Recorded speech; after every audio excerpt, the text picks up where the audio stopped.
Good morning, Dog Nation. I am Brandon Adams, and this is DawgNation Daily, the daily podcast for Georgia Bulldogs fans, presented today by Breda Pest Management. Some unfortunate news to talk about off the top here today. Marvin Jones Jr. looks like he is going into the transfer portal, so we'll address that. Jake Fromm stops by today. We'll get into the conversation with Jake about a lot of the Dyan Raiola stuff in terms of, what it's like to kind of perhaps potentially leave a recruiting class so late in the process. Jake was obviously a former elite recruit and kind of a leader for his 2017 class, kind of how he felt about all of that. Also the pending decision for Carson Beck. Will he stay? Will he move on to the NFL draft? Jake will give some thoughts on that today too. So we will get into a lot of that with Jake Fromm here coming up in just a little bit. Mike Griffith joins the show today there as well. Interesting reaction to some of the stuff as it relates to the Dyan Raiola news. I'll tell you today why I think that matters. But off of the top, as I said before, Marvin Jones Jr. looks like he's going to the transfer portal. To me, I think this sort of leads to one really big question that needs to be asked of Georgia. We'll ask the question. We'll do the best we can to try to answer it, but it perhaps is more complicated than what can be decided here in just one show. So let's throw it out there, and let's see what you think. It is DawgNation Daily, the daily podcast for Georgia Bulldogs fans, presented today by Breda Pest Management, and it begins right now.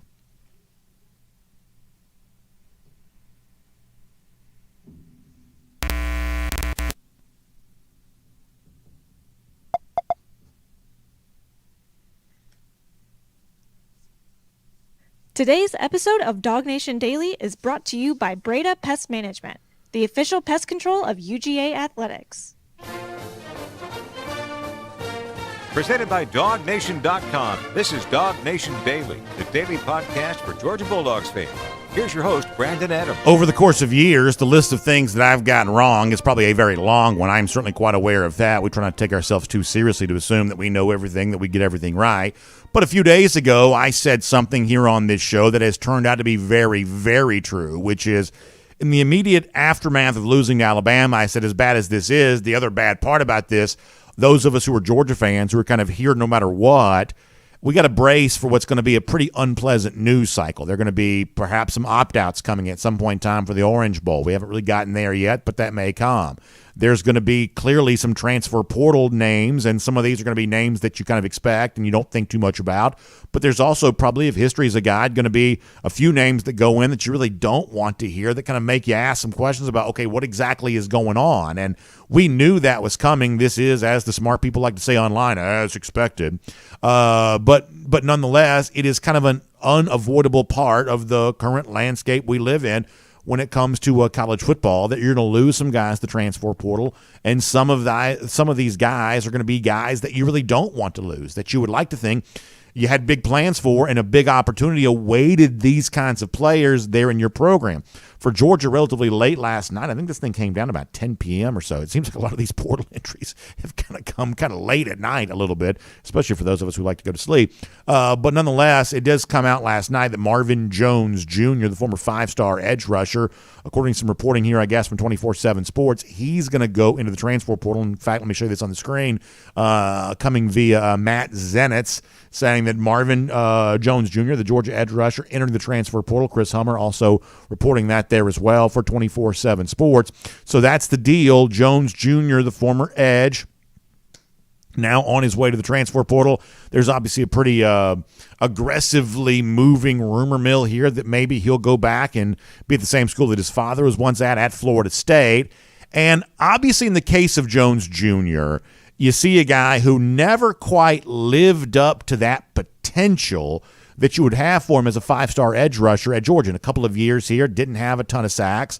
Oftentimes wasn't even really playing as much as maybe some Georgia fans perhaps thought that he should. And it's sort of fair to wonder, well, exactly why is that? And in some cases, the five-star player sort of turns out maybe not to be the player that you thought he was going to be. That sometimes happens. Maybe that's what's going on with Marvin Jones Jr. You at least have to wonder if that's a possibility. There's also the chance that I know in 2022, because I talked to people who told me this, I know in 2022 that Jones Jr. was on the field a lot for Georgia late in that national championship season, playing at less than his best, at far less than 100%, because he was dealing with injury. He also, I believe, dealt with injury again here this year. So maybe why in 2 years years on campus at Georgia, Marvin Jones Jr. never quite excelled, never quite exceeded the expectation, or even met the expectations we would have had for him. Maybe some of that's just because he spent most of this time here at Georgia injured.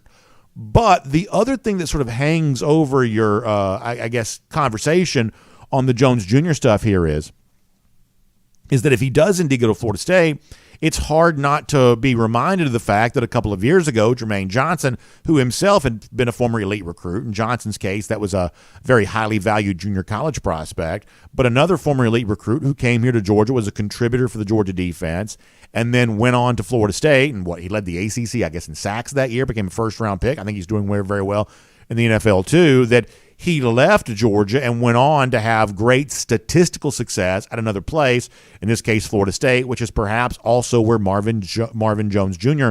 might look to go.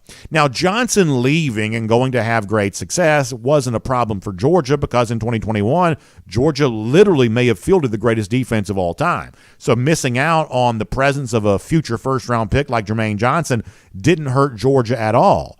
But what you want to be really careful about if you're Georgia, we're going to try to have a very candid conversation here for a couple of minutes.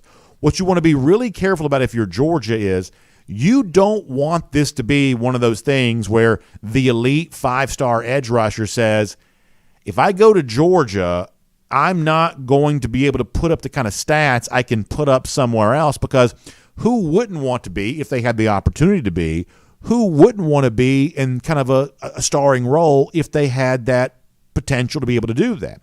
And it seems like some of the narrative for Marvin Jones Jr. while he was here was, in fact, go back like prior to the Auburn game and things like that, when Kirby was asked directly about Jones Jr., some of the stuff that you would hear Kirby say was always very complimentary, but it was kind of always from the bent of, hey, this is a guy that's learning our defense, and he's figuring out how to do some of these. He's growing, he's developing, he's getting better, and that's pretty typical language there for Kirby Smart. And we would obviously say, those of us who are Georgia fans, that it's a really good thing that Georgia has had such a high standard for its players, because when Georgia players achieve and meet that high standard, all of a sudden national championships can be the product. We saw that in 2021 and 2022. But once again, if the standard is so high in terms of what you expect a guy to learn and the sort of gap sound assignment-based football you expect them to play, if that standard is so high that not even a five-star prospect is able of meeting that standard, and so therefore he just goes some other place where it's perhaps a little easier for him, but easier, produces more stats, produces more numbers, and he becomes a first-round pick anyway, gosh, that becomes a pretty easy thing to potentially negatively recruit against Georgia with, if that were indeed the case. Now, is that true? I don't know. I'm not smart enough to figure that out, but it's the kind of conversation that happens around these type of things here, that the Jones Jr. presence in the transfer portal is not in itself a example of, a bad thing for Georgia. It's certainly not an example of the sky falling, but it might be a little bit of a hint that while the sky is not falling, maybe the roof needs a little bit of maintenance, and maybe it's time to sort of figure out, is Georgia getting the best possible use out of elite edge players like Marvin Jones Jr., especially in a year like 2023, where the outside edge of the Georgia defense seemed to be, to most of our eyes, the weakest aspect of this defense overall. And while I am not smart enough to figure a lot of this kind of stuff out, and I'm certainly not brazen enough to say that there's something wrong with the Georgia program, given the overall level of success that UGA has had, I will at times point to what people smarter than me have said. I want to go back years ago here for a moment. Former Atlanta Falcon Chuck Smith, who I've known well, and who's now, by the way, the outside linebackers coach of the Baltimore Ravens. This is an NFL coach saying what he's about to say here about what he kind of viewed as an overall culture in place at UGA. Now, this is going back years ago here, so some of the names you're about to hear Chuck mention are the likes of a Tyler Clark or a Jonathan Ledbetter, guys like that. So we're talking about years ago here for Georgia. And by the way, for whatever reason, the audio quality on this clip is terrible. It sounds like he's calling from the moon. I don't know why the audio is so bad, but the words themselves are still pretty valuable here in terms of trying to figure out when a five-star edge rusher comes to Georgia, stays here for 2 years, doesn't exactly thrive, then looks to go elsewhere, what perhaps is going on. We would presume that everything is fine at UGA, but is there some sort of evaluation that needs to be perhaps looked at in terms of how Georgia handles the sort of edge rush players, the likes of which that Marvin Jones Jr. could be? Here is what an NFL outside linebackers coach, Chuck Smith, said years ago about what he viewed as the pass rush culture at UGA. He said this on our show. This is Chuck Smith. ultimately is a DB-minded coach. So from what I see at Georgia, on third downs, it would always be coverage. On third and long, a lot of times they would rush 3. They wouldn't rush 4. So to me, it has to also, you have to mind frame. Same way with Nick Saban. For years, Alabama never got sacks, right? Because Nick, the foundation of this team is coverage. I just think that when you see guys like Tyler Clark come there, who's a 4-star, when you see guys like Ledbetter, who's there from last year, you see Davin Bellamy, Lorenzo Carter, it's not a secret. You got to make it a culture. You have to teach. You have to make it wow. We're going to bring in these pads. You can bring them in. You can bring in the greatest athletes in the world. Georgia, you can bring in every 5-star. I don't care how fast they run. If you don't teach them skills and moves, they will forever be average. And that's what Georgia has right now, a group of average pass rushers, because it's not a culture. And the defensive line coach and the D coordinators need to make it a priority.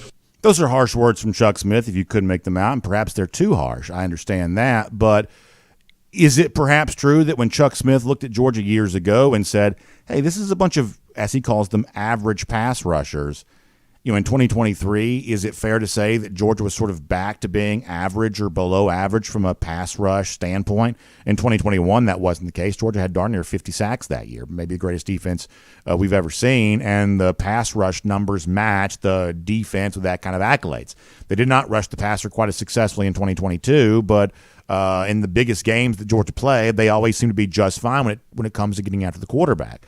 This year sort of felt like a return to kind of the era, I should say, prior to those national championship years, where a guy like Chuck Smith might look in on this and say, sort of feels like some average pass rushers. Sort of feels like pass rush is not a premium part of the or a big part of the overall Georgia culture. The phrase that I wrote down that Chuck said there was that this is a defense that the foundation of that defense is coverage. It's pass coverage.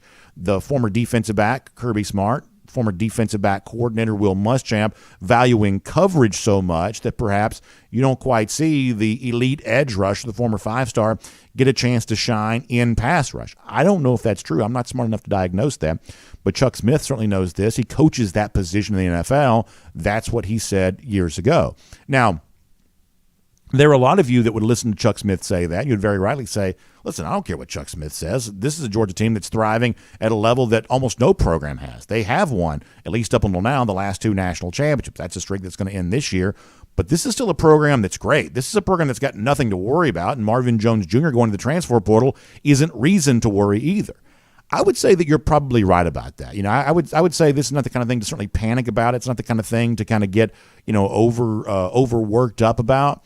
But I do think it kind of leads to a little bit of a question here in terms of how Georgia manages the players and the recruits who kind of come from what we sort of think of as the premium positions. And how do you define premium position in college football? These are the positions that the NFL is most willing to pay for. These are the positions that get drafted most frequently in the first round, that earn the big free agent dollars. Obviously, the most important position overall in team sports is quarterback. And everything in football has added value depending on how it relates to quarterback. Offensive tackles have premium value because they protect the quarterback's blind side. You've seen that movie before. Wide receivers have excess value because they catch the football that the quarterback throws. Their premium value comes with their connection to the quarterback.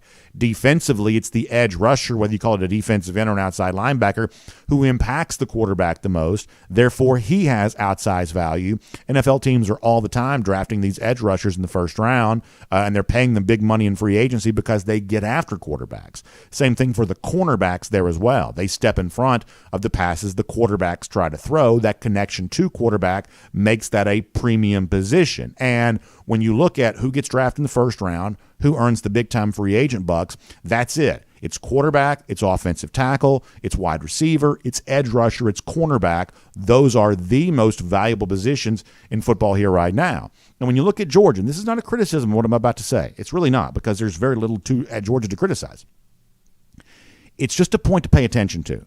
When you look at Georgia, a team that I think is probably still the best team in college football, I think that Georgia was deserving of being in the college football playoff, even though they lost to Alabama.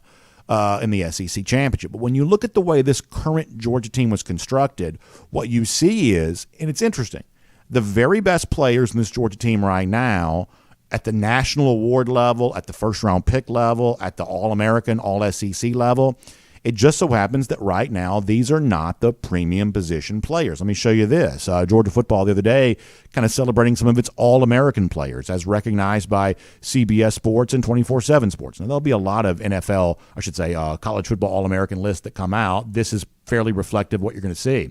You see Brock Bowers and Malachi Starks there on the first team. You see Cedric Von Pron and Tyke Smith there on the second team. Now, listen, we would say that Brock Bowers is one of the greatest players of all time, and for all intents and purposes, he's essentially a wide receiver, but by position, he's technically a tight end. Malachi Starks is technically a safety. Obviously, he does a lot of things for Georgia, but he is a safety. Cedric Von Pron's a center, one of the greatest we've ever seen, but once again, an interior offensive lineman. Tyke Smith's basically a nickelback. And then when you go on and you look at like the All-SEC, a similar thing sort of pops up. In addition to the likes of SVP and Bowers and Starks and guys like that, you're also going to see Tate Ratledge. Once again, that's also an offensive guard. You start looking at some of the other spots that are on there, the Xavier Trusses, who spent a lot of time this year playing guard, some tackle, but playing guard. Once again, we're not criticizing any of this, and these are all great players that Georgia's very happy to have. But what you see right now is an overall team profile for Georgia where the very best players for UGA are players who are thriving at what we would sort of think of as the non-premium positions, the positions overall that are less valuable than quarterback, wide receiver, edge rusher, cornerback, things like that, although obviously Kamari Laster had a great year for UGA there as well. So the point I'm getting to is this, is that there is a certain stewardship required when you have a guy like Marvin Jones Jr. program. You're the only program in America that can use him while you have him, and how you do choose to use him is going to be observed. And if he leaves Georgia and goes somewhere else, like a place like Florida State, for instance, and has more success there, people are going to notice, and they're going to use that against you in recruiting, so it's the kind of thing you want to be really careful about, whether it be Jones Jr. here right now or guys like Damon Wilson and Sam Mpemba and Gabe Harris, who are still in the program we would expect going forward, 2024, there and beyond. In other words, here's the way I would sort of say this. It's one thing for Georgia to say, hey, listen, we're Georgia. If you're the kind of quarterback out of high school who expects to get a multi-million-dollar NIL deal, then you just need to go somewhere else. That's not how we do our business. And for Georgia thus far, that attitude is fairly well worked. Georgia's the most successful program in the country over the course of the last few years. And this is also the same Georgia program that would say, hey, if you're one of these receivers that thinks you're going to step on this program and start getting 1,000 yards around here, that we're going to feature you in our offense and we're going to feed the ball to you over and over and over again, if you're the kind of receiver who needs 1,000 yards to be happy, then you're going to be happier somewhere else. That's not the way we do it around here. And thus far, Georgia's been able to say that and accomplish that because of the fact the offense has functioned really well without those type of guys. Georgia has not necessarily been in play for the big NIL bonus baby type recruits or the prima donna style wide receivers who demand 1,000 yards. Georgia hasn't been in play for those type of guys, and it's been okay not to do that. But are we also about to say that if you're the kind of edge rusher that wants to come here and have double-digit sacks, we don't need you. We need other guys who want to learn the defense and want to be gap sound and want to do, those type of things. If you're the kind of edge rusher that wants 10 sacks, you're not the kind of guy that we need here at Georgia. Is Georgia really prepared to say that there as well? That all of a sudden not in business for 5-star quarterbacks, 5-star wide receivers, or 5-star edge rushers? Is that really a way to build a championship program? Now listen, there is nothing about the Marvin Jones Jr. departure through the transfer portal that suggests anything is wrong with UGA. Obviously, this is a program that has a lot of talent in place for future years. But it does, I think, invite some pretty important questions, which is what is Georgia doing to cultivate talent at the true premium positions, the handful of positions that do matter more than others, the handful of positions the best teams always seem to have top-flight players at. And is Georgia doing enough at those positions here right now? It's one of those things that's going to take probably a couple of years to answer. But if you want to see Georgia maintain its status as a national championship contender, then having the best quarterbacks, wide receivers, edge rushers, cornerbacks, those true premium positions, having guys that thrive at those spots, I would say that's a prerequisite to getting that job done. My name's Brandon Adams, and this is DawgNation Daily, the daily podcast for Georgia Bulldogs fans, presented today by Breda Pest Management, and we are glad to have you with us no matter how you get to us today, live on video across all platforms. Starting at 10 a.m., of course, 9:45 for our first and 15. We're on the radio, Athens Sports Radio 960 The Ref, and as a podcast, wherever you find them, including the world-famous DawgNation.com. Just really happy to have you with us. And my gosh, how thankful am I for our friends at Breda Pest Management who make this show possible for you today. They are the official pest control provider of UGA Athletics. That's a really good thing. That means for you in your home, you can have your home protected from termites and bugs and critters and flying squirrels and all that other kind of crazy stuff. You can have that your home protected by the same company that's protecting Sanford Stadium and Stegman Coliseum and Foley Field and all of those UGA Athletics venues. That's a level of prestige that you can bring right there to your own home there as well. But it's not just bragging rights you get from something like that. It's also more money back in your pocket, because if you've been working with some fly-by-night termite company and every single year it seems like you get that letter in the mail, cost of service is going up, because let's face it, right now it seems like everything is going up. Cost of service on everything is going up, whether the quality of service is going up or not. That is your sign that it's time to make the switch. It's time to move over to Breda Pest Management, because they are going to put more money back in your pocket just for making that decision. So I want you to find them online. It's BredaPest.com. B-R-E-D-A, BredaPest.com. The official pest control provider of UGA Athletics wants to serve you. They've been in business since 1975. 125 employees stretched all across everywhere. We're driving by Roswell the other day. Saw their office there in Roswell. My son said, "Hey, Daddy, there's a Breda Pest Manager." I said, "You better believe it, son." They're taking care of folks all across our market area, and they want to take care of you there as well. So find them online, BredaPest.com, B-R-E-D-A, BredaPest.com, and trust your termite protection, bug, critter, pest control, all that kind of stuff to the same company taking care of UGA Athletics, the official pest control provider of UGA Athletics. That is Breda Pest Management. We have a very busy show coming up for you today. It's Jake Fromm later on. We're going to get into Jake, the future of Carson Beck, exactly what's going on there. Dyan Raiola, Jake at one point in time was a big-time quarterback recruit in a central part of Georgia's 2017 recruiting class, kind of involved in those text threads the same way that Dyan was. What would it be like to so late in the process, perhaps, we don't know for sure, but perhaps turn your back there on Georgia, on all of that, and the recruits that had formed those relationships with him? We'll let Jake tell us more about that here coming up in just a moment. Also, Mike Griffith's on the show today. And I've gotten a lot of questions from a lot of you about some of the stuff that Mike has reported lately that you kind of want some clarification on. So we're going to get more into that with Mike here coming up in just a little bit. We'll let him tell us more about what's going on there. Prior to that, I want to go around the doghouse. And it is poured today by our friends at Dr. Pepper. And let me tell you what I've noticed. I want to tell you why I think this matters. So the news of the week has been that five-star quarterback Dyan Raiola, longtime Georgia commit, might be looking to trend away from UGA, taking an official visit to Nebraska this weekend, and could perhaps flip to the Huskers for what might be a substantial NIL deal. You already know that. You've kind of lived through all of that. Let me tell you why this is relevant for me today.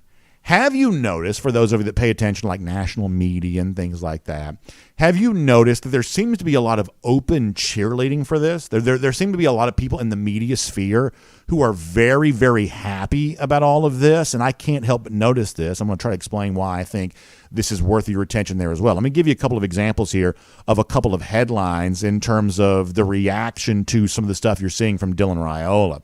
There was Dan Wetzel at Yahoo Sports, whose headline says, "Is Nebraska relevant again? Flipping number one recruit Dyan Raiola from Georgia would help."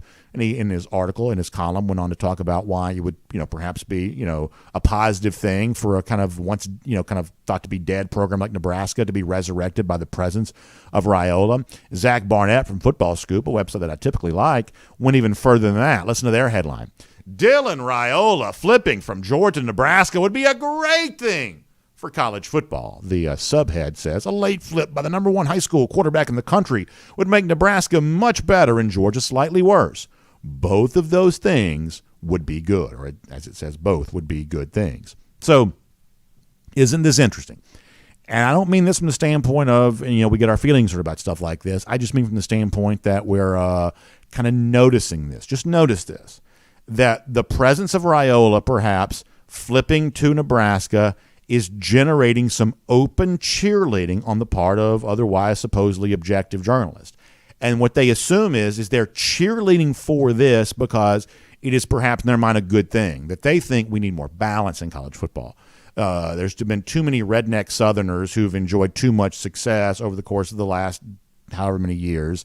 And so therefore to kind of bring the snowy Midwest back into it, or the Pacific Northwest back into it, or big city Los Angeles back into it, that if you could truly sort of stretch the boundaries of what really is college football and make this more of a national sport again, that'd be good for the sport. And so therefore it's good for me to kind of rip down the veneer of objectivity and start openly cheering for Georgia to be brought down a peg. That way it would benefit the sport, because when it's just Georgia and Alabama, or perhaps another Deep South program like Clemson or a team like Florida State, when it's just these teams kind of dominating the entire landscape of the sport, that's too regional of a sport to thrive. That's too much like NASCAR, and we saw what they did to NASCAR, and so therefore they need to perhaps think about doing the same thing to college football if all it is just a Deep South sport with Deep South people kind of enjoying it. That's not the kind of sport that deserves to thrive and exist in the eyes of some people, so therefore we need to make sure that the Nebraskas and the Pacific Northwest like Washington, we need to make sure teams like that have their chance to succeed. I just want you to notice that. Now, this alone isn't enough to perhaps cause too much concern, or perhaps, be too much of an issue. But I think the question we all need to be asking ourselves is if you do see like columnists and sports writers and things like that sort of openly cheering for Georgia to lose a 5-star recruit because it's good for college football for Georgia to not quite be quite so good, as we pointed out before, what else would the powers that be in college football also be willing to do to make sure that college football was a little bit more of a level playing field? Would the team that won a national championship game 65-7 be excluded from the playoff given any opportunity to do so? You can make a case that maybe that's the case. If they didn't want Florida State in because Florida State might get blown out, do they want to keep the team out as well that's also done some blowing out in the college football playoff there as well? There's at least a reasonable consideration to be had about all of that. And, of course, I also realize this, that there's a certain aspect of this discussion that feels like kind of conspiratorial, and people don't want to be thought of as conspiracy theorists, and so therefore they don't buy into a lot of that kind of stuff. And I totally get that. Nobody wants to be thought of as a fool. I completely understand all of that. So what if I could give you one piece of tangible, factual information for you at least ponder over here a little bit, that perhaps the idea of artificially leveling the playing field in college football is something that goes beyond just columnists openly rooting for Georgia to lose a recruit, or thumb on the scale of who makes the college football playoff to make sure it sort of represents 4 quadrants of the country. What if I told you there was even more going on perhaps than that? I want to point to a thread here online from a post called College Football Nerds. It's at CFB Nerds on Twitter. Going back to November 27th, they had a very interesting thread of, posts you call them now. And this is what CFB Nerd says. These are not Georgia fans. These are not Alabama fans. These are just people that watch college football. And CFB Nerd says, and this is a thread, by the way, it's gotten 2.3 million views, so a lot of people have seen this. Their account says, there's a subtle but growing problem in college football with how games involving good teams are being called by the refs. They say, here are some notable teams ranked by opponent penalties. What I'm about to give you is the national ranking of certain teams based on how many penalties their opponents got called for. Oregon this year ranked 105th in the country in terms of penalties called on opponents, meaning their opponents are almost never penalized. Michigan was 110th in that same category. Ohio State was 115th. Alabama was 120th. Georgia was 122nd in the country this year in terms of penalties being called on opponents. Texas, in its final year of the Big 12, was 131. The Post goes on to say in the thread, this completely refutes the long-standing notion that the, quote, Alabamas and the Ohio States and the Georgias get all the calls. What this means is a number of the best teams are rarely seeing opponents being penalized. This is either subconscious or intentional. But either way, this post, not Georgia fans, not Bama fans, just college football sort of math nerd types, either way, it's unfair.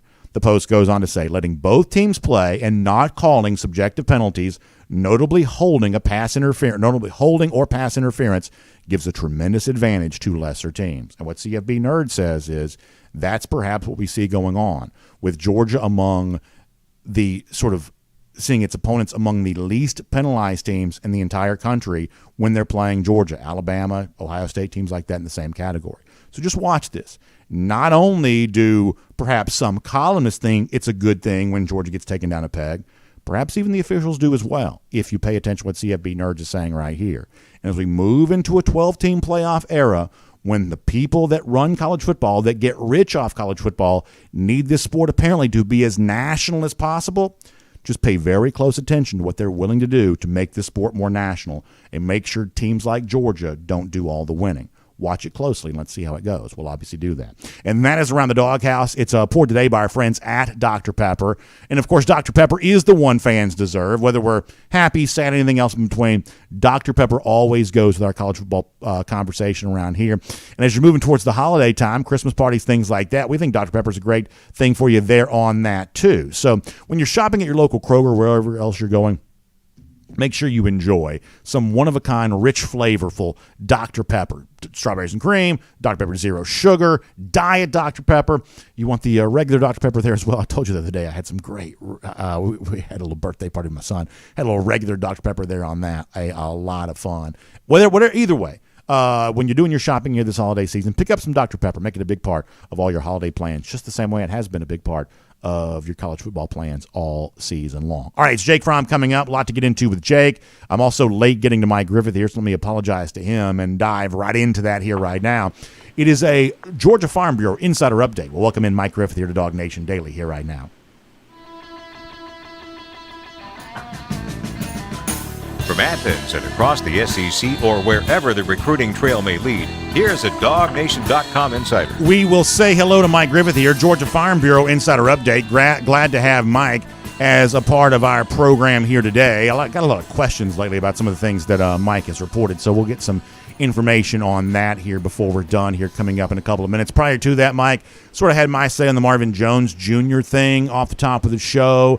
You know, this one transfer name is not, in any way sort of a disaster for Georgia. This is obviously not even a starter level player, at least based on, how many snaps that he was getting.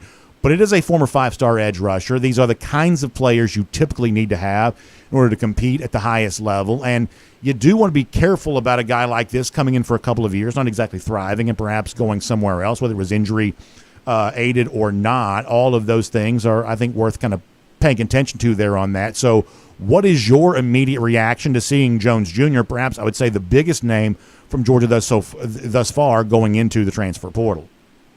Well, I look at the position, Brandon, and there's a lot of young talent at that position, and I think this is probably one of those decisions that Georgia made. They're going to prioritize who they're going to keep. You can't keep them all. You can't pay everybody the same amount. You can't keep everybody happy on your team. And the coaching staff has to prioritize who they want to keep. Now, there's guys that have left. Obviously A.D. Mitchell, right? If A.D. Mitchell's still with Georgia, they beat Alabama in the SEC title game. If they've got a receiver that can catch 2 touchdown passes against Alabama in the SEC title game, as A.D. Mitchell did for Texas in Tuscaloosa, Georgia's going to the playoffs. But you can't always keep those key players, whether it was money, whether it was family, whether it was circumstance. That one hurt. I haven't seen them lose a guy like that through the portal yet. Not saying some of the guys going pro might not hurt if they decide to leave. But from a portal standpoint, I think Georgia's done a pretty good job of managing that to this point. I guess the only thing I would say about that is it would be hard for me to imagine they would, process Marvin Jones Jr. giving one an elite, recruit he was just a couple of years ago. And, Mike, given the fact that this was, I think we would be fair to say, the weakest area of the Georgia defense here this year, continual issues on the edge, the idea that Georgia feels like it's fine at outside linebacker and edge rusher, just given the fact that they didn't get to the quarterback very effectively this year, and they were continually sort of plagued by difficulty sort of setting the edge over there. It seems like they'd want all the help they could get on the outside edge of the defense here right now. I'd agree. I just want to be clear on it. I'm not saying they processed him. I'm just saying that I don't think they prioritized him like they did other players. I think there's probably a gray area between prioritizing a player and showing him the door. And I think Jones probably fell somewhere in between. That's my guess. I think if he was a high-priority player that Georgia wanted to pour into, I think they would have kept him. But remember, it was just a few years ago when a really talented Jermaine Johnson decided to leave because he wanted more playing time and didn't want to be a part of a rotation. And he went on to become the ACC Player of the Year and start at Florida State. It didn't hurt quite as much because Georgia won a national title, but that was a really, really valuable player. I don't know. I guess, Brennan, if we're looking back at most talented players lost through the portal, Jermaine Johnson would be somewhere near the top of the list. No, I think you're right, and the point you bring up is not a small one, that when Johnson goes to Florida State and has the great year, nobody really cared who's, a Georgia diehard, because Georgia was obviously putting together a historic defense. In fact, it was almost a source of humor that Georgia could have also had Jermaine Johnson on a defense that was as good as the one was. So it became kind of like this weird curiosity, this almost triviality of, and they could have had Jermaine Johnson. When Georgia was doing as well as it was, the fact that Johnson was thriving at Florida State was not really on anybody's radar. But if Jones Jr., who perhaps may also go to Florida State based on the rumor mill, if he were to go there and also put up bigger numbers at Florida State than he was putting up at Georgia, now you don't quite have the 2021 defense left over at Georgia kind of absorb that conversation. And does it potentially become negative fodder for recruiting if guys like Johnson, guys like Jones Jr., if they are leaving, going and getting bigger numbers somewhere else at that point in time? And I'm only asking this because it seems fair to wonder, at that point in time, would that perhaps be viewed in kind of the world of negative recruiting as a trend that would need to be addressed? Well, I suppose on a micro level, but I look around the landscape and everybody's losing talented players, and only if Georgia were to have some massive drop-off, and I don't anticipate that. Now, I will say this year, the next man up wasn't there, okay? The next man up wasn't there at the receiver position when they needed it. The next man up wasn't there at the linebacker position. The freshman didn't know the assignment. I mean, that was particularly irritating to me. When I look on the other side of the ball and I see an experienced guy like Tresman Marshall get a fumble recovery at the Georgia 11 and stop Dejon Edwards on a 3rd and 2. And then I contrast that, because that guy would have been starting for Georgia. He was next man up behind injured Jamon Dumas-Johnson if he sticks around. Instead, he transfers, and he helps Alabama beat Georgia, and Georgia had to rely on a freshman that Kirby Smart said blew a coverage on a 1st and 20 at the 28. You and I have sat through enough games that 1st and 20 at the Georgia 28 means field goal at worst. Brandon, I can't think of another 1st and 20 maybe anywhere on the field where a team gets a touchdown against a Kirby Smart defense. But because you were down to a freshman, there's a blown assignment, and Bama's got a touchdown and a 7-3 lead. I mean, that's gifting. I think Kirby Smart used the word gift. That is a direct byproduct of the portal. That's the direct byproduct of a 2-time national champion like Tresman Marshall, a veteran player who transferred out after last year, and now he's on the other team. So not only do you not have him to provide that championship depth that we saw in 2021 and 2022, but he's on the other team beating you. And that's where it gets hard to swallow if you're Georgia, is that these are guys you've trained. These are guys you've recruited. These are guys you've developed. These are guys that know your system, and they take that expertise somewhere else, and they share it with other teammates. And this is just the world we're in now. It's becoming more and more like free agency. But I think what really gets my goat, and I don't know, maybe that's the wrong saying, but maybe irritates or frustrates me a little bit, is that when you've identified team leaders, I think that goes past the coin flip. I think that needs to happen in the locker room, and I think it needs to happen in decision-making. And if you're going to be a team leader, Brandon, I don't think you can hold out. I think if you hold out, you hurt your team, and I don't think you're being the team leader. So I think you have to choose very carefully who you empower with team leader duties, and I think that's playing out right now. All right, we'll talk more about that maybe in a moment. But the other big news of the week is what's going on with Dyan Raiola.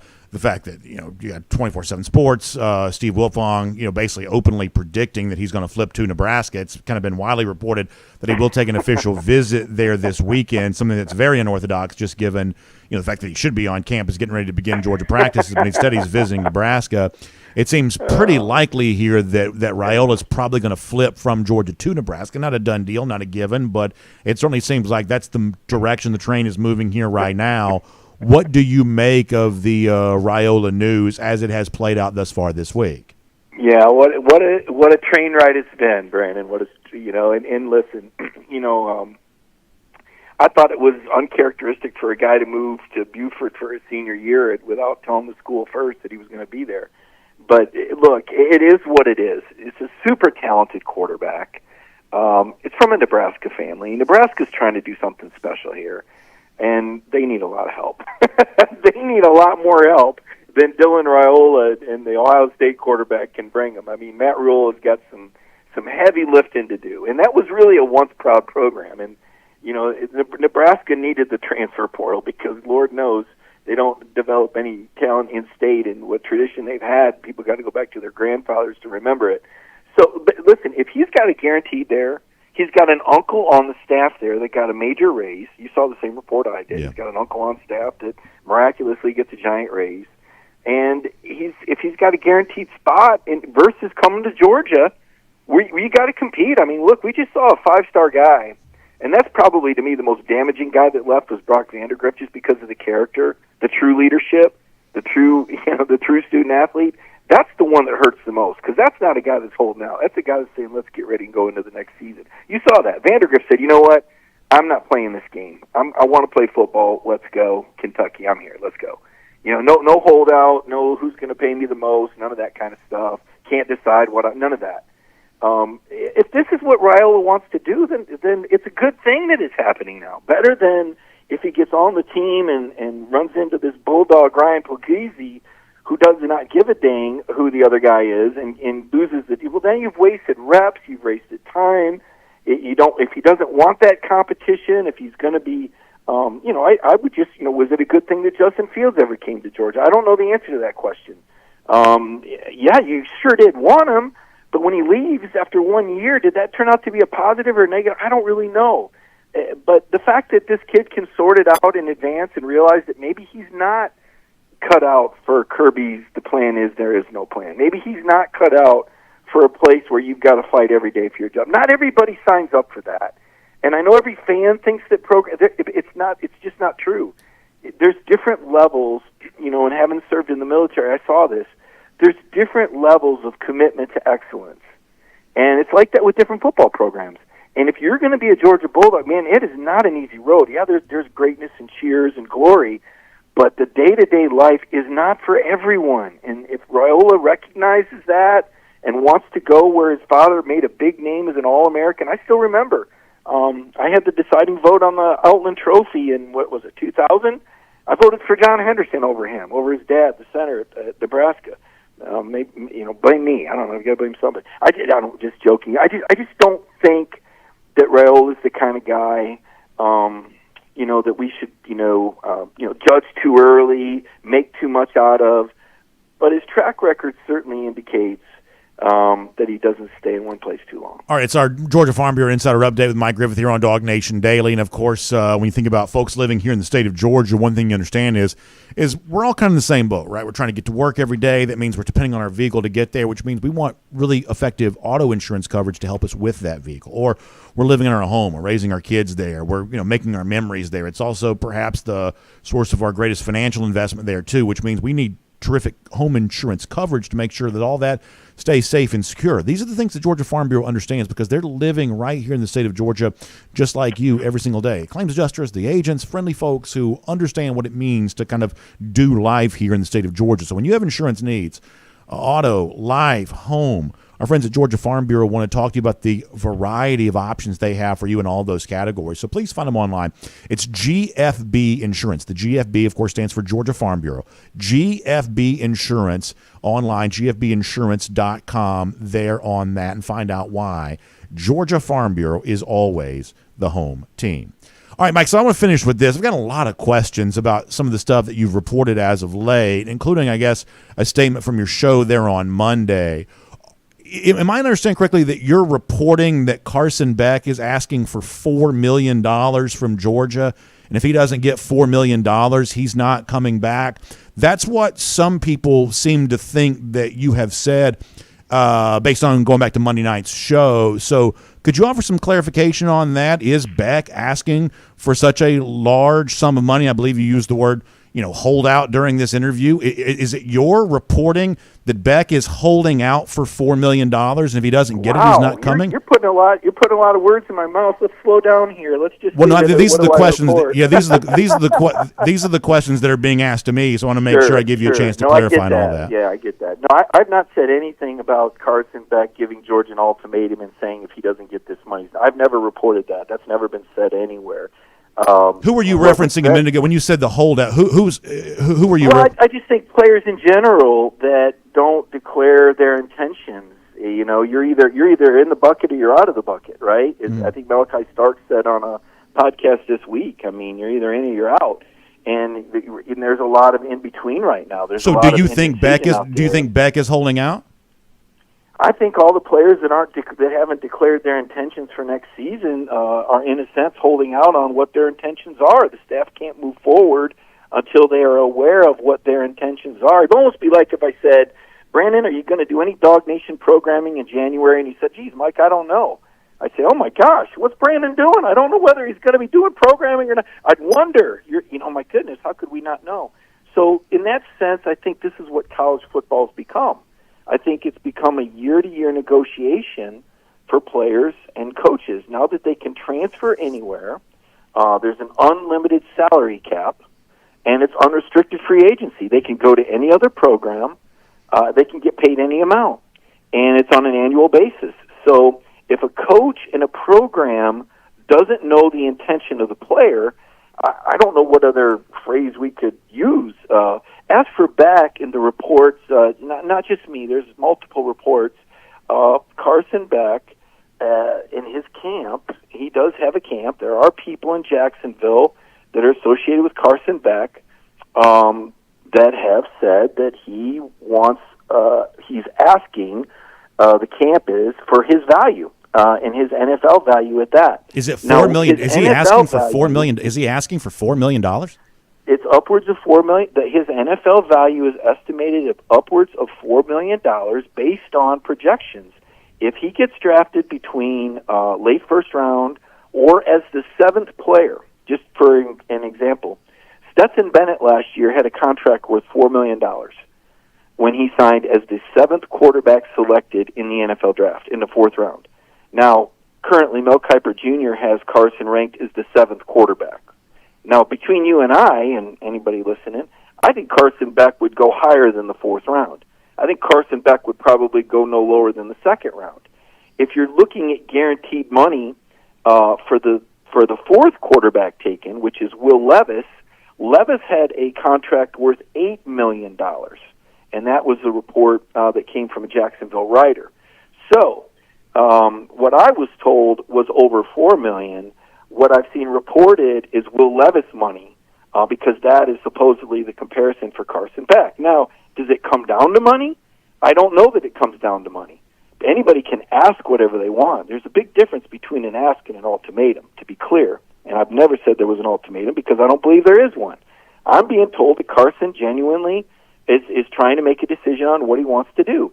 And I don't think that money is the only factor. But if he's not trying to get his value, that would be a story. Because now all the players are trying to get their value, hence my comments earlier about Marvin Jones Jr. When I say that I think they prioritized other players, what I'm really saying is I think they're paying other players more than they're offering him to stay. Because I think this is the new hidden salary structure behind the scenes, and it's ugly and nobody likes it. But this is the reality we're in with unrestricted free agency. So, once again, to kind of, I guess, put a fine point on this, so is Carson Beck asking for $4 million? Because I think that's what some people thought was. Yeah, I think so. I've been told that is the ask. I'm not saying that that's any sort of a negotiation. I haven't talked to Carson Beck. I haven't claimed to talk to Carson Beck. What I've done is talk to people that are around Carson Beck, that are aware of his situation, and the fact of the matter is, like any other starting quarterback returning in the SEC, there are going to be NIL and financial considerations for his return. I don't even necessarily think that it's the determining factor, but I think it is part of the decision-making process for every player with the ability to go pro. They all have to decide. I think that when Alabama, for example, returned 5 or 6 seniors to that 2020 team, Brandon, I don't think they all came back for free. I don't think Najee came back for free. No, yeah, sure. I don't think Devontae did. So what I'm saying is, now Carson Beck, because he's the quarterback, because he's a very visible player, he's kind of the poster child for free agency at Georgia, because he's a guy with an option who could go pro. He's right on the fence. He's not a high enough pick where you'd say it's a no-brainer, but he's certainly not a low pick either. He's a guy who looks like he could be ready for the NFL, but on the other hand, you say he could also get better. So he's in a really unique position as a guy who's almost NFL ready, is a guy who maybe a team could draft with thoughts that he could be a starter, but maybe not. And he's on a high-profile championship program where he would be ushered in as the starter in 2024. So he has a very unique negotiating position. The guy that was going to back him up is already gone. So he's got all the leverage in the world. Brock Vandergriff has already left camp. Brock wasn't sticking around. Quote unquote, we didn't want that drama from that family. They don't want the drama, so they're out. Riley Leonard, a guy who Georgia was rumored to have something, he's committed to Notre Dame. If there was a waiting game going on, it's over. For all I know, Carson Beck could be settled in and ready to go for next year, and we just don't know it yet. They may have already settled on a deal at Georgia. He may already be in camp, and everybody's happy, and by the time we go to the bowl game, everybody's going to say, oh, we don't know what you're talking about. There was never any money issue. We were just sitting around playing Rubik's Cube. Well, that was the other question that came up. You mentioned Riley Leonard's name. I know you wrote about Leonard, or at least you mentioned Leonard in the story the other day.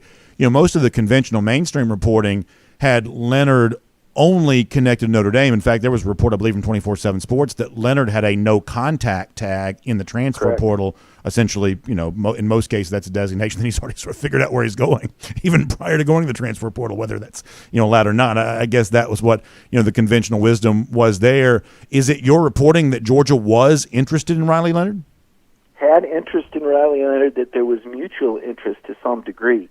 Now, I don't know to what point. And again, we're talking about gray matter here. If Riley Leonard knew he was going to Notre Dame, he probably just would have committed on the visit and been done with it. But we're in an era now where these players say, well, no, not so fast. Let's just see what happens. You go visit Notre Dame, and then you wait a few days. You think it takes them that long to do a video or something? No. Everybody checks their boxes. Everybody negotiates. No one rushes into things. And I think it's hard for fans. It certainly would have been hard for me. I remember this, Brandon. I remember when I was a fan of the Denver Broncos.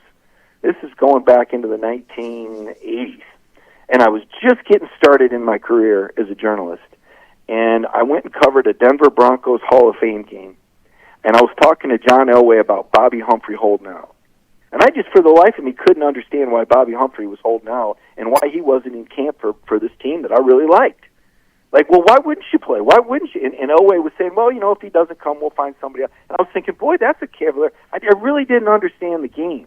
I really didn't understand how it worked, because who wouldn't want to play for that team? Who wouldn't want to come back and win a Super Bowl? So when you're invested in a team and you wear those colored goggles, or you're the voice of the fan or a fan, it's kind of hard to understand how people could hold out and say that there could be something better or another program they'd want to look at. You either want to play for that team or you don't. So you think Carson Beck is reality now? So it's all free agency. You think Carson Beck is then holding out? I just want to make sure I understand that.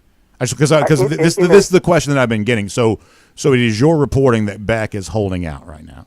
My reporting is that Carson Beck doesn't know what he wants to do. You can call that whatever you want, but to my knowledge, and as far as my terminology, if you don't know what you want and your team's not clear on your intentions, then I think that is a form of it. Now, from what I understand, he practiced with the team. We can play whatever semantics we want on it. The issue that I have is that the team doesn't know what the guy's going to do. And I think that handicaps the coaching staff when they're trying to make plans for the bowl game, when they're trying to make plans in recruiting, when they're looking for other quarterbacks in the portal. It's kind of one of those get off the pot, right? What are you going to do? Are you in or are you out? At some point, you've got to make a decision. At some point, Georgia has to move forward with other players. And that's where this gets tricky. And nobody's saying that Carson Beck is doing anything quote unquote wrong. This is where college football's at. This isn't the only place where this is happening. Jake Fromm had to wait a while before he made his decision. Remember that? We were all waiting on Jake Fromm's decision, and it went a lot later than December. It went into January, as I recall, before Jake decided. And I think Jake is the consummate leader. I think Jake is as good of a leader as I've seen at the University of Georgia. I think he's a tremendous person and individual. So the fact that players aren't sure or want to make a decision later, I don't think that's necessarily an indictment on them. But in this day and age now with the free agency and the portal, I think it's a very unique position, that Carson finds himself in. And I think the whole Georgia program is waiting to see what number 15 is going to do, because he's a talented guy who could go to the NFL and play right away, I think. All right, Mike, I appreciate you providing some clarity on that. Like I said, I just gotten questions on it, so I wanted to give you a chance to address all of that. We'll look forward to having you back on the show again very soon as well. All right, look forward to it, Brandon. Have a good one. Thanks a lot. Let's take a look around the rest of the league. This is SEC Through.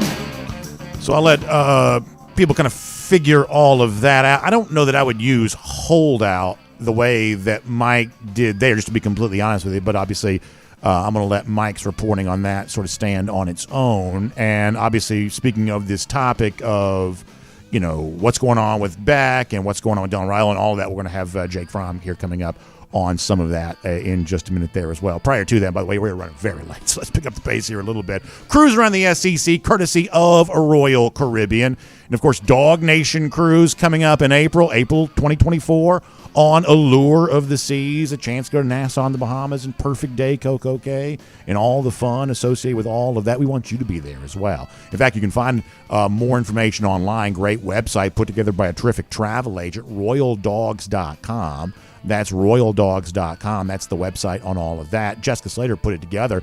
You can give her a call as well, 770-718-9147. That's 770-718-9147. Make sure you tell her BA said hi if you talk to her. And email her, jslater@dreamvacations.com. Jessica got you covered on all of that. So we'll see you in April on Allure of the Seas there for that. Now, a few stories here. Obviously, we said off the top of the show that we knew there was going to be a period of time in which kind of a tough, bad news cycle for Georgia. No one's impervious to that. No one's immune to that.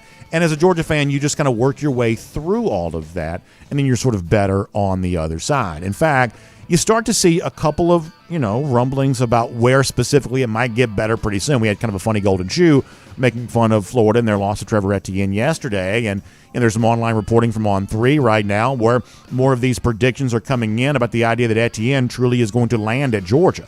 That's an SEC-ready running back, one of the top 10 backs in this league in terms of the overall stats and things like that. Etienne would be obviously a pretty big ad for Georgia. It seems like that could be some good news that certainly shows no signs of slowing down in terms of perhaps eventually landing in a place like UGA. In addition to that, London Humphreys also continues to kind of build some online predictions there as well about the fact that he might land at Georgia. Now, I'll be totally honest here when it comes to Humphreys. This was not a guy that was really on my radar very much. I guess, sometimes these Vanderbilt players sort of slip through the cracks here a little bit. But Humphreys had a good year as a freshman for Vanderbilt a year ago and would have some options about where he could go. And it seems like coming off the official visit this weekend, now he's got other choices he can consider too, but coming off the official visit from this weekend, it seems like Humphreys, I think a lot of folks believe, is truly trending towards Georgia. And if he does come, I think that should be treated as a pretty big deal given the kind of numbers he put up on an otherwise pretty bad Vanderbilt team here this year. And I would also say, in light of kind of everything we've seen circumstantially around the Georgia program, are you really getting what is kind of viewed as one of the top transfers on the market at wide receiver to a place like Georgia? If you really think you're going to lose your starting quarterback, I guess I would wonder that. Now, as I've said before, boy, it'd be a great time for Carson to kind of come out and announce this and sort of let it all be known. That'd certainly be a really good thing from a PR standpoint from Georgia. But if you really are trending towards Humphreys, a guy that's going to have a lot of options, doesn't that sort of suggest circumstantially, like some of the other news that's been out there, that perhaps Carson Beck is going to come back here? At least it's worth considering there on that. But at the very least, there could be some good transfer news coming from Georgia here at some point in time. I'll also mention this. Matt Rule was on the McAfee show, and he's talking about how, basically a lot of folks were coaching-wise were kind of upset with him about what he recently said about the going rate for a quarterback and things like that. about being $1.5 million, $2 million, of course, all that kind of stuff. And basically, Rule essentially kind of double down on that, around the idea. It certainly feels to me like this is a guy sort of priming the pump for his own boosters to make sure they gave big for the quarterback or quarterbacks they want to go out there and buy. And I think a lot of people have kind of pushed back on the idea that the number is anywhere near that big for most quarterbacks. Could it be that big for a guy like Cam Ward, who's perhaps on the move, leaving Washington State, might go to Ohio State, also trying to use the leverage of maybe I'll just go to the NFL. We've seen that coming out of Ward's camp here a little bit. I think most people who view the Matt Rule stuff would say, yeah, for the very best quarterbacks, obviously in the open market, 7 figures, maybe not a stretch. Every single quarterback getting 7 figures, I think that's sort of wishful thinking on the part of a coach that's trying to raise as much money from his boosters as he possibly can. By the way, speaking of Ohio State, it certainly seems like they have a chance to be something close to full strength there for the Cotton Bowl. Emeka Buka, the receiver, he said he's going to play. Growing suggestion that Marvin Jones, that's the other guy from the beginning of the show, Marvin Harrison Jr. might also play there as well. So looks like Ohio State, for the game coming up against Missouri, might be a little bit more full strength than perhaps you might would have thought. The Harrison thing is not official, but other receivers are saying they're playing. There's some chatter coming out that the expectation is that maybe all of the possible opt-outs for the Buckeyes, or at least most of them, do play here in this spot, obviously minus Kyle McCord, who's on his way out of the program. And then finally, we get the full official SEC schedule coming up tonight. One thing that we already have out, though, we already kind of know the schedule. The Georgia schedule leaked last week. But we have the official announcement today that the Georgia-Alabama game on September 28th will be a 7:30 kick. This coming out just before our show started today. So one of the things that could be interesting in a new media world in which ESPN ABC owns the entirety of the SEC rights is that we may get a lot more game time announcements a lot sooner than the past, where we have to kind of wait till the season for most of these. ESPN may give you a lot more of these earlier. In fact, we already know the game time for Alabama and Georgia there that particular night. And also maybe this is a little bit of a suggestion that the SEC, or I should say that ESPN intends to have these big SEC games at night as opposed to what has been the main piece of real estate at 3:30 in years past there on CBS. Something to pay attention to. We'll make that cruising around the SEC courtesy of Royal Caribbean. And for now, more on all the quarterback stuff going on around Georgia. Let's do a Kroger Fresh Take and bring on Jake Fromm here today.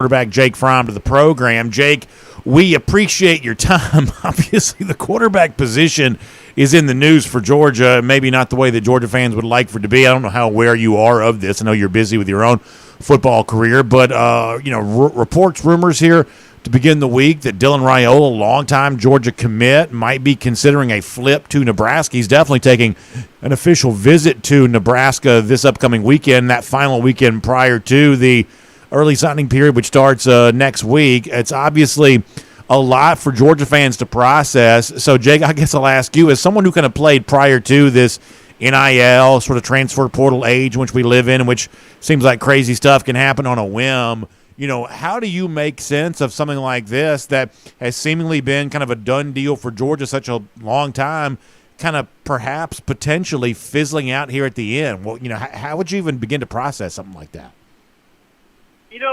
Initially with this whole NIL and transfer portal thing, initially we all thought that the rich are going to get richer, that these good teams are just going to keep being good teams. But in all reality, it's really shown that it's creating a lot of parity throughout college football, and that these kind of teams that are on the cusp of wanting to be great, they're right there, a few key pieces away, and they're making moves.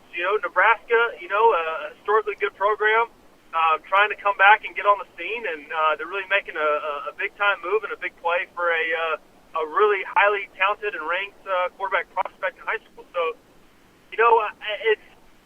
I can't blame him. The reason that he was probably committed for a while, he thought Carson maybe was a one-and-done deal. Maybe Carson's coming back, and he wants the opportunity to go play. And, quite frankly, you're not really making as much in NIL, and you're not making the kind of money that you would want to be making if you're not on the field playing. So looks like he's putting a lot of weight into playing, and I think he wants the opportunity to go play. So it's kind of hard to fault him for that. Obviously, from a Georgia fan perspective, want the best guys in the room possible that you can get. But I think there's some really good guys that are in that room already, and I think we're in good hands. And with the transfer portal too, you never know year in and year out. I mean, Kirby could go pluck someone from somewhere else. I don't think that's the way that he wants to do things in his program. He wants to be able to grow guys up and develop them, especially at the quarterback position. But man, college football, those days are changing, and you better get with the times.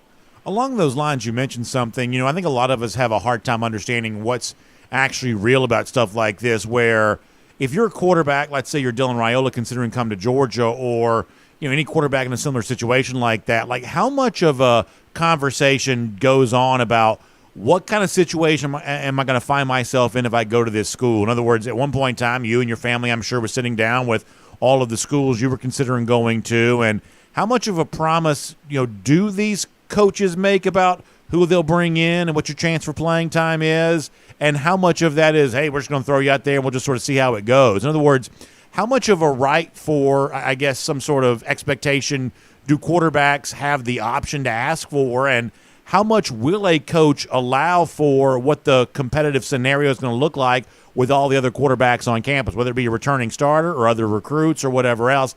How much of that conversation really does go on? Yeah, from my experience, and this is the Kirby that I know. Kirby that I know is never going to promise playing time to anyone, especially at the quarterback position, but he is going to give you every opportunity to compete and win that job, right? Like, for me, coming in, Jacob was the guy, and he said, look, Jacob's going to be a really good football player, but you're going to have the opportunity to compete. You're going to have a lot of reps to show what you can do. If you win the job, great, but like, his message is always compete, and then the process is going to make everybody better and make the team better. So that was always his message with me, and I can't see a different Kirby like steering away from that message. That's just what I know him to be, and that's what, in my opinion, has made his program as great as it is. As you mentioned a moment ago, it's hard to fault Dyan, perhaps, if he's getting some large sum of NIL money or something like that. Maybe we would all make a similar decision if we were in the same set of circumstances. But I also know this. When you were coming in the class of 2017, you were a leader for that class. You were part of those text threads. You guys were always talking back and forth. Some of those famous commitment videos were filmed at your house. Like, you were a big part of that 2017 class. Could you ever have imagined leaving that class like a few days before you all signed, which back then was in February? Now for a lot of these guys it's in December. Could you have ever imagined kind of leaving all of that after this long-standing relationship had been put in place? Yeah, I mean, that's a very tough what-if scenario. I just know that it has made and will make that decision that much harder for him, having been that invested in guys in that class and building something, special throughout the recruiting process with a bunch of different guys and players and families too. So, there's a lot of real relationships made during the whole recruiting carousel that you go on in high school, and I think and I believe that will make the decision even tougher of whether he decides to stay with this commitment or go on to newer and better things. The other quarterback in this class for Georgia is Ryan Puglisi from Connecticut. A lot of folks obviously like what he brings to the table, and there's probably more consideration on the part of Georgia fans right now because of how uncertain things are with Raiola's future.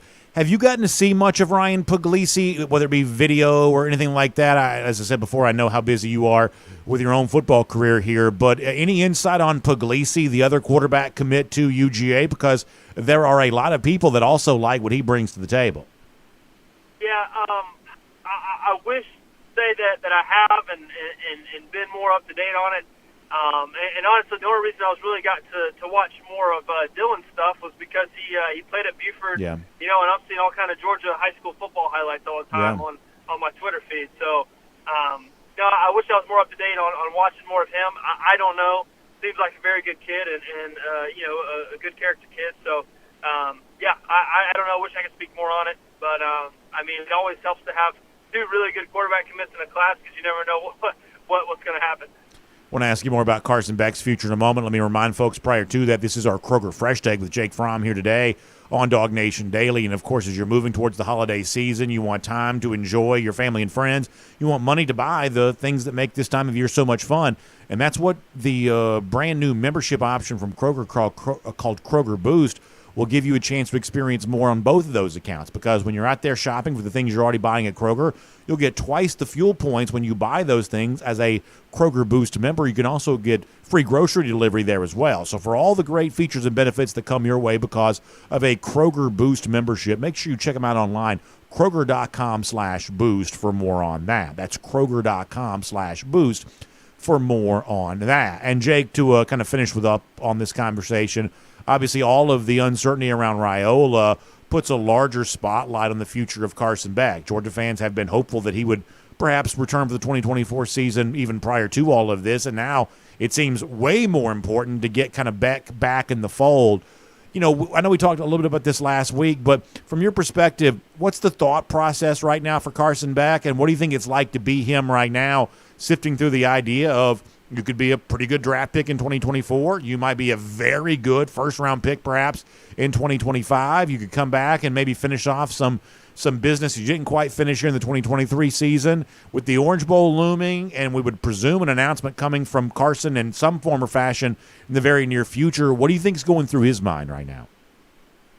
Yeah, I mean, you're just kind of weighing all the information you're given. You know, right now it's just about collecting as much information as you can. Which my guys are going to be, the prospect for next year, what that's going to look like. Or just maybe taking what's given, your possible draft grade, what the situation looks like in the NFL, which teams need quarterbacks, how many realistic starting opportunities are there in the NFL next year. Yeah. I mean, there's just so much information and scenarios that can go, and it's a very, very tough decision to make. Do you take what's given and a possible maybe second to fifth round opportunity. You could also get that same thing next year. You could get hurt, could lose some draft stock, or you have everything to gain too as well. So you just don't know. You just really want to hope that you just have some really good people around you, giving you some good information and giving you some good advice. When quarterbacks are in the news, it's great to have a guy who's been a quarterback and who is a quarterback to help us make sense of all of this. Jake, we certainly appreciate that as a part of our Kroger Fresh Take here today. We hope you have a great week, and we'll hopefully look forward to talking to you again very soon here on DawgNation Daily as well. Brandon, as always, man, thank you for having me. Good stuff there from Jake Fromm, as always. And once again, my listening face, if you're watching on video, you realize takes another L, and it just never gets any better after all these years. Hey, something that always is good, though, and doesn't need to get any better because it's already as good as it can be, that's our friends at the Finnish Long Drink. So make sure you check out the Long Drink online at thelongdrink.com. Put in your zip code. A lot of folks this time of year are saying, BA, I've heard you talk about that peach-flavored version of the Finnish Long Drink. Where can I find some? Well, if you put in your zip code there at thelongdrink.com, you can figure that out. Or traditional, blue can, grapefruit flavor, gin kick. Great thing for all your holiday parties. Long Drink Zero, no carbs, no sugar. If you're like me and you kind of already starting eating like the holiday cookies and things like that, the Long Drink Zero is a great way to kind of counterbalance all of that. Long Drink Strong, 8.5% alcohol by volume, with a Long Drink Cranberry there as well. Great tasting, ready-to-drink cocktail. Wonderful category of beverage, and the best tasting beverage in that category is our friends at the Finnish Long Drink. So find them online at thelongdrink.com. Also, if you need your crawl space repaired or anything like that, our friends at AquaGuard got you covered on all of that with a nationally backed warranty, giving you the ultimate protection against water and foundation damage.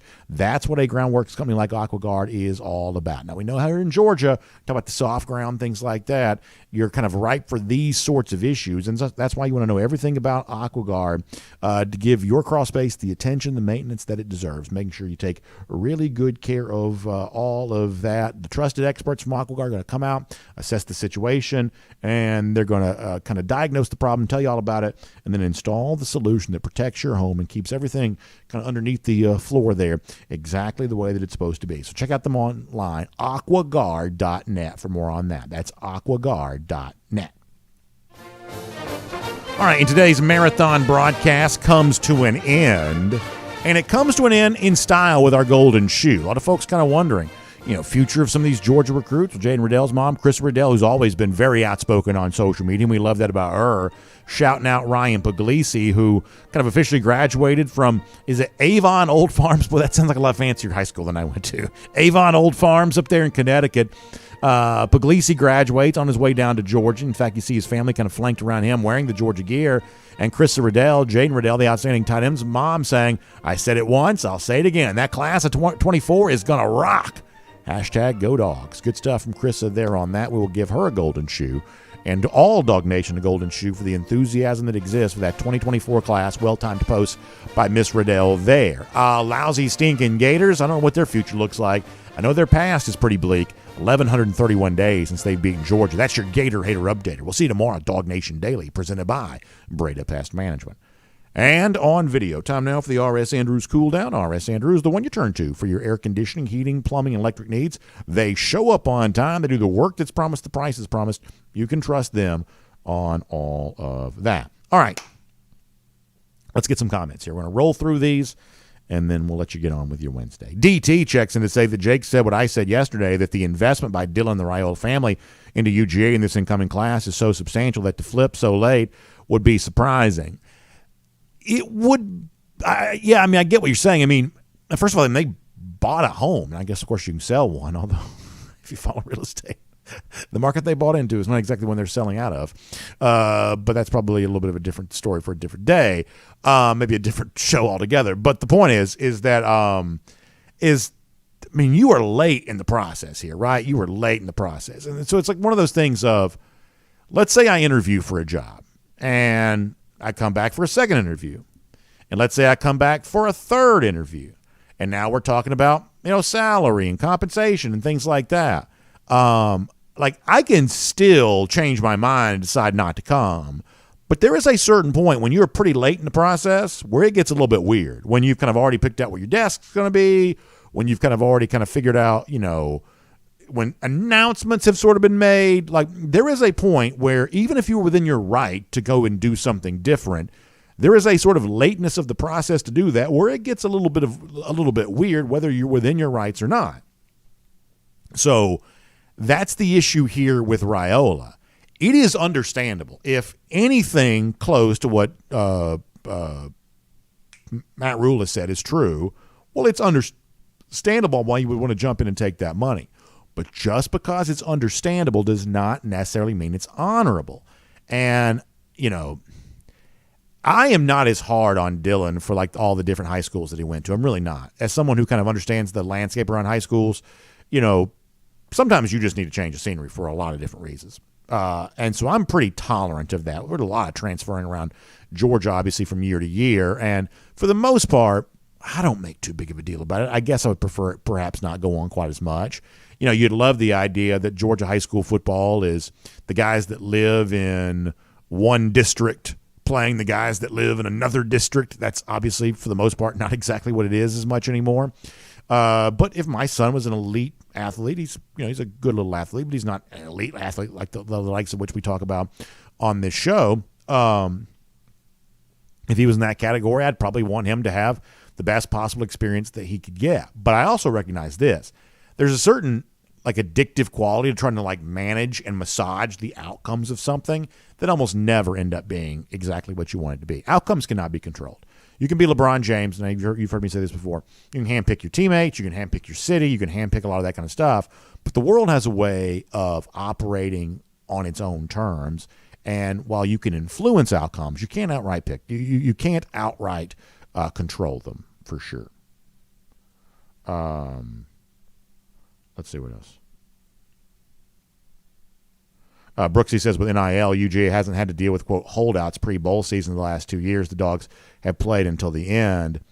Yeah, I guess that's the case. I guess it just kind of comes down to, and this is one of the things I was sort of asked, and people had sort of heard Mike bring up the idea that Carson Beck wanted $4 million, and that was the number, I believe, from Mike's show on Monday.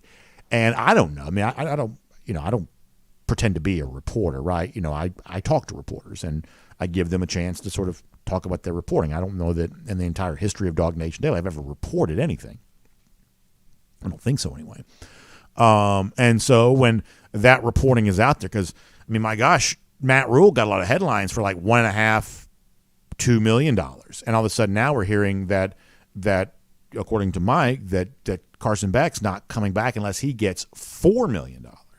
That number just sounded really big. That sounded like a very big number to a lot of people. And then Mike used the phrase holdout on the show today, and that sounds, gosh, to me that sounds a little harsh. You know, he's holding out unless he gets $4 million. I mean, how many quarterbacks have ever gotten $4 million in college football? Maybe several have. But that's a very big statement, a very, very big statement. That's some very strong reporting. You know, the idea that that's the demand that's out there and that's the money that's required, if that's what's going on. And obviously, like I said, I don't report this kind of news. But if that's Mike's reporting, then obviously, as you'd imagine, a lot of Georgia fans are very interested in that. Let's see what else. JP on the subject of agents playing a role in some of this kind of stuff. So while I don't report news, I do traffic and rumors. And I don't know quite how to say this, but I would say in almost every situation that I'm kind of aware of, when something sort of really wild and last minute seems to happen NIL-wise, the newfound presence of an agent, I would say, sometimes sort of feels like it could perhaps be something that's going on here. In the case of the situation that's been obviously relevant to us this week, I have no idea what's what. I do not in any way know anything about that. But there are a few situations where, like out of nowhere, boom, about face, 180, now we're doing something completely different. In some of those situations, I've been led to believe that there was an agent deputized into the process, and that's how quickly things would change. I have no idea what is like. I'll do this show for another 10 years. I'll never report anything. That's not the world I live in. But there have been seemingly some instances when things are kind of going one way, and then boom, now they're going a completely different way. Oh, what happened? Oh, well, so and so, kind of got involved for sure. But I don't know. Trippy Charlie says, I understand the family connection with Nebraska, but beyond that, I just don't understand any top player picking a perennial loser program over UGA, the best in college football. Well, let me try to be as objective as I possibly can be. Here's the one thing that Nebraska has a lot of. Nebraska has a lot of fans. A lot of fans. And while you say perennial loser, if you're obviously 30 or younger, that feels true. But if you're my age, 40 or younger, well, you sort of remember a time in which Nebraska was a dominant program. And the reason why that's relevant is because the kind of fan base you cultivate when you're dominating for decades, Nebraska is one of the best programs, that kind of lives on through. Remember this. We said this the other day. There are bandwagon Georgia fans coming on the scene right now, but 20 years from now, they'll probably still be Georgia fans, and then at that point in time, they'll be diehards. And I'm sure there was some of that around Nebraska too, 70s, 80s, certainly 90s. People who became Nebraska fans are still big Nebraska fans because they came of age when Nebraska was very good. And so the one thing that Nebraska, in addition to just cold hard cash, and I do mean cold because it's the frigid north, but in addition to like just cold hard cash, the other thing that Nebraska has a chance to sell is look how much Nebraska football means to so many people. And they've had a hard time kind of finding the coach that can kind of cultivate that passion and connect that passion to players. But Matt Rule is thought to be a good coach. He was an NFL head coach. That didn't work out, but he was an NFL head coach. Had a lot of success at Baylor. That's not an easy thing to do, given to what was kind of done to Baylor in the aftermath of the Art Briles, time there. That was sort of, kind of rendered a sort of non-entity almost, and Matt Rule helped resurrect that. So I think we would say that Matt Rule's a pretty good coach. So he may be the kind of person that can connect a passionate fan base that's been willing to kind of raise money on an NIL basis to the kinds of players who might be swayed by that. And here's the other thing to keep in mind here, once again, to be as objective as possible. If we are moving into a future arms race where it's SEC against Big Ten, the built-in advantage the Big Ten is going to have is, their states are bigger than most of our states, and their alumni bases are bigger than most of our alumni bases. That's what they're going to use to their advantage. Our built-in advantage down here in the SEC is this is where the best players are from. Nebraska does not have a long history of elite high school football. In fact, there are a lot of teams in Nebraska that don't even play 11 on 11. There are some good Nebraska players, of course. Every year there are a handful of top-flight players in that kind of Midwest area, but it's not the same number. You all know that. So our built-in advantage down here is access, geographically speaking, to the best players. Their built-in advantage is going to be, like if you lined up, okay, here are the 16 Big Ten teams, and here's their counterpart in the SEC. By comparison, you're going to see a situation in which, let's say it's Georgia compared to Ohio State. Do you know how much larger the state of Ohio is than the state of Georgia? A significantly larger state. And extra people just matter because extra people giving some money creates a financial advantage over the course of time. And Georgia is still, while not as big as Ohio, it's a relatively large state. But when you get down to, like, say, Ole Miss compared to Iowa, do you know how much larger the state of Iowa is? How much larger the Iowa alumni base is compared to, like, say, Ole Miss, if that's the comparison you're going to draw here? Like, go side by side, kind of the tail of the tape. School A, this side. School B, just sort of start comparing ranking the SEC programs, ranking the Big Ten programs, and compare them to their counterparts. For the most part, the Big Ten is going to be a much larger state than its SEC counterpart in the same category with a much larger alumni base. And that matters in terms of how you raise money. It's just going to be easier for some Big Ten teams to raise money because we obviously recognize the SEC passion, but it just means more is about the depth of passion. It's not about the width of the passion. South Carolina, Mississippi, Alabama, Louisiana, these are small states. These are some of the least populated states in America. And Alabama and Mississippi and South Carolina, these are also very small states where the fan base for college football is split between another major college program. There are 2 SEC teams in Mississippi. Those are small fan bases, very passionate. They love their teams, but they are small. Alabama and Auburn's a little bit of a different type deal because of how deep the passion is. But South Carolina, very passionate fans. Williams-Brice Stadium, incredibly loud and impactful, even when the Gamecocks aren't very good, which is most of the time. But the overall fan base, the overall alumni base is pretty small in comparison to their counterpart in the Big Ten. And so that's how Nebraska has a chance to have some success because, decent-sized state, decent-sized alumni base, a lot of passion because of people that grew up at a time when Nebraska was very good. As objective as I can possibly be, that's how the Big Ten is going to try to sell itself moving forward. Large fan bases, large alumni bases, giving some money that adds up over the course of time. All right, let me go to YouTube here for a moment.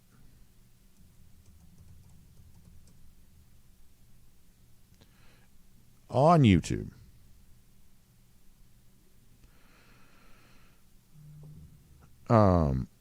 Nature Gator says population or land size. Well, in some cases the land size is pretty big, but I mean, let's look at this for a second.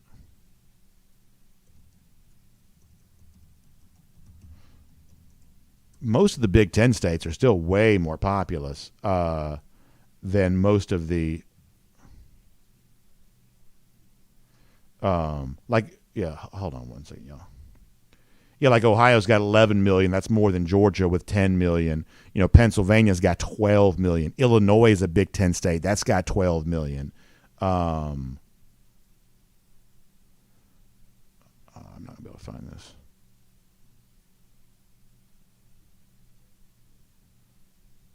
Wisconsin's 20th largest state. It's got 5 million. So, yeah. All right, let's get more comments on YouTube. Bobby Mean says, I think in the end we're going to get Raiola and Etienne. That'd certainly be very good. It would be obviously very nice if Dylan Raiola at the last minute would, decide not to go to Nebraska. And maybe Georgia's got a chance to win that.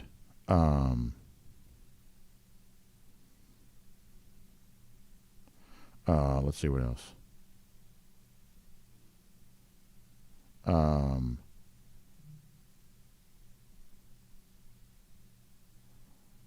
Let's see what else people are saying over here.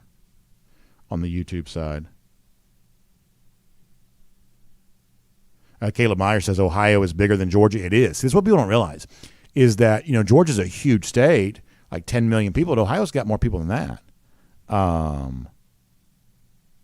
Jerry Dog found the subject of Jake staying one more year. We've talked about this a little bit before with him, and maybe one of these days we'll kind of get back into that. I certainly wish he would have stayed another year. This is one of those things where I think in some respects his private deliberations have kind of always stayed private on some of this. I would have loved to have seen Jake Fromm in a Todd Monken offense. I really would have. Now, the funny thing about that is that, if Jake does come back, we don't end up seeing maybe as much of Stetson Bennett that year, and who knows if Bennett then would have been as well positioned for the success he had in 2021. There's obviously a little bit of a butterfly effect to a lot of this kind of stuff, but that's the case. Kenneth Holt says you should also consider that there are more sports in the Big Ten states that take away football time. He says hockey, for example, he says football is the king in the South. Kenneth's bringing up a pretty good point here.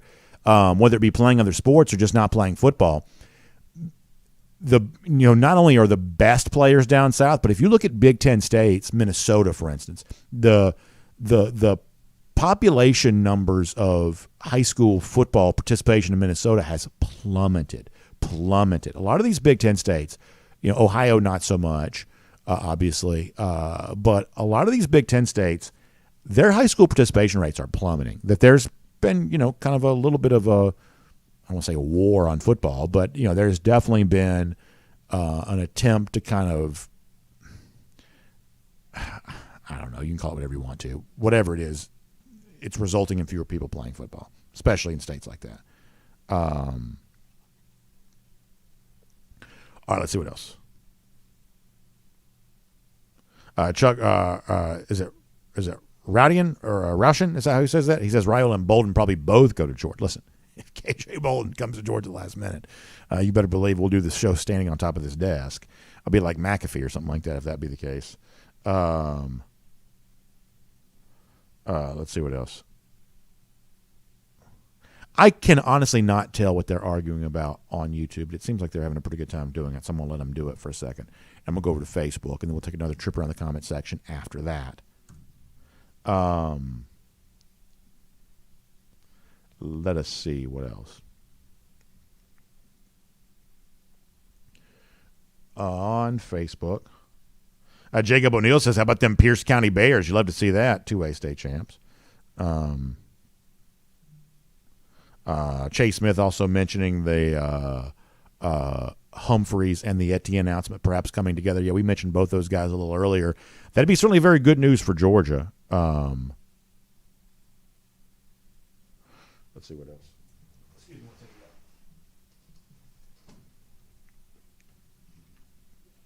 Bill Sanders says 16 seconds left in the half right now. So there you go there on that, enjoying all of that. Barry Watkins says they're arguing about the Amish over here, so there you go. Let's see what else. Kent Holcomb's ready for Brave spring training. Listen, pitchers and catchers will be here before you know it.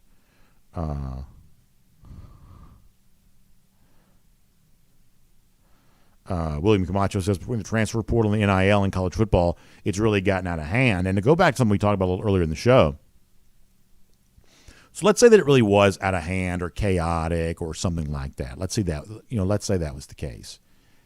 Given the fact that maybe it's bringing programs that have been down for a long time, giving them more hope, giving them more life, it certainly seems like there's a lot of prevailing wisdom, whether it be, silo of national media, key decision makers, whatever else, that would tolerate the chaos if it's creating the kind of turmoil that kind of reorders the sport. There's definitely an attempt to reorder the sport going on right now. And, chaos with transfers and NIL perhaps would be viewed as a good thing if it kind of, accomplishes the goal of reordering the sport with a little bit more of a level playing field. Wayne Kirkland says that Raiola caught the Buford virus. I'm not anti-Buford because as a high school broadcaster, I try to be as objective on that as I possibly can. We're not objective on this show, but in high school football, we try to be very, very objective. Hard not to notice, though, just given kind of the long-standing chatter about Georgia fans and their relationship with Buford, the Raiola thing playing out the way that it has is certainly not going to cause any of that to slow down anytime soon. That is certainly true. Let's see what else. Chase Smith, the Ohio population is bigger than Georgia's population. Let's see what else.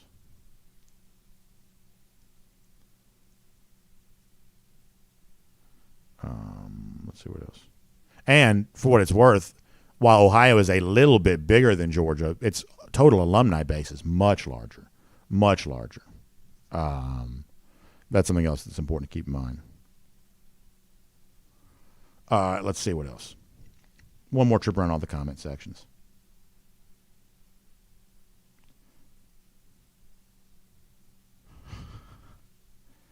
478 Dog says, why did they schedule the UGA Bama game for 7:30?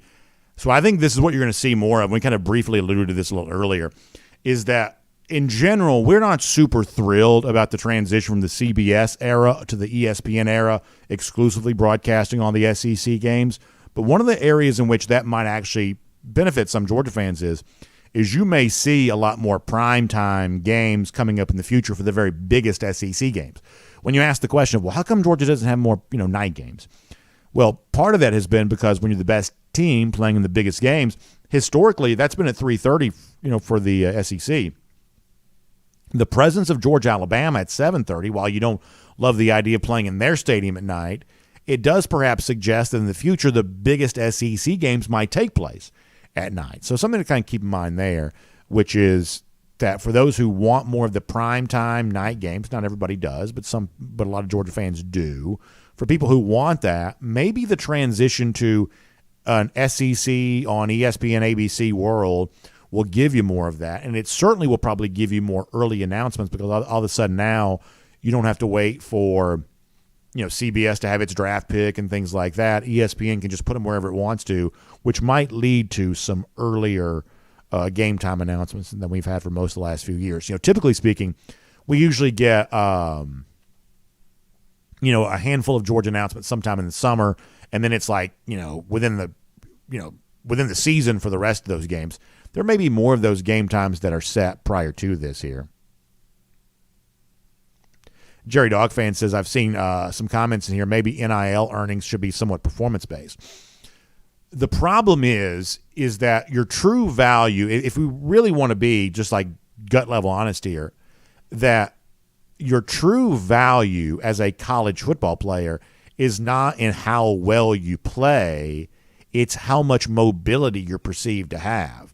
In other words, if I'm a recruit who's truly looking around, I'm willing to go anywhere, that sometimes raises the price on me, perhaps even more so than a player who's not quite as willing to be mobile or not quite as interested in just making this about the highest bidder.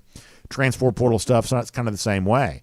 I think for the most part, we would all be thrilled if sports was a little bit more performance-based in terms of your paycheck. Like, nobody ever complains about what, I don't know, like the very best players in any sport make. Nobody complains about that because, conceivably they would earn that. Like, nobody ever complained about Michael Jordan's salary, for instance, Tiger Woods' salary. He's actually making most of that money because he went out there and won golf tournaments. No one's complaining about that. The times that salaries become famous when it's like, some, sort of aging veteran who signed a long-term deal and never quite lived up to it. Salaries become well known when they're for players that aren't quite making that money, aren't quite earning that money. And so I think all of us in sports would generally kind of be okay with, well, if you succeed and achieve at a high level, you ought to get paid more for that. I think one of the weird things about sports is how infrequently that seems to happen. That a lot of times the money's sort of based on more negotiating leverage at a given moment as opposed to sort of outright performance. Let's see what else.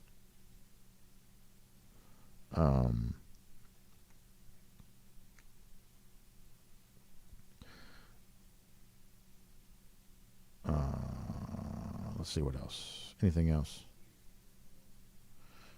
G. Grace Bamba Boy with some nice words for Kamari Lastry. Love to see that.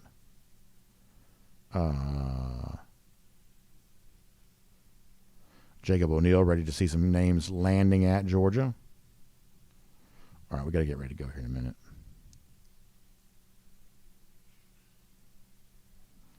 Let's see what else is going on. Marshall Fleming says ABC likes night games better than day games, and the game of the week is ABC this year. Yeah, so because of that, you could see more of that. Now, I also think that ESPN and ABC, I think they don't want to completely cede that 12 o'clock window to Fox. Fox, very smart, looked at the TV landscape and said, the best games are always later. There's an opportunity here at noon. Big Ten teams historically have enjoyed playing during the day anyway, and so therefore they said, let's put our biggest game at noon. We'll kind of own that window. And that, from a business standpoint, has worked out very well. So we'll see how much of that ESPN wants to cede to them in the future. Let's see what else. Matt Rukavina says you should see the Tennessee fans wishing upon a star that Kirby will leave for the NFL. Very funny, Matt. Good stuff there. Scotty Barnes says it seems that NIL is damaging the tradition of college football to a certain extent.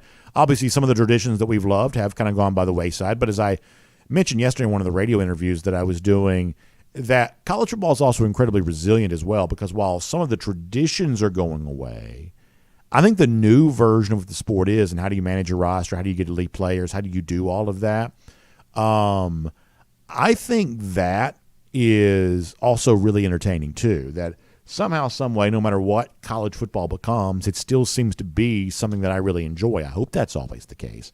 But thus far, I think it kind of has been.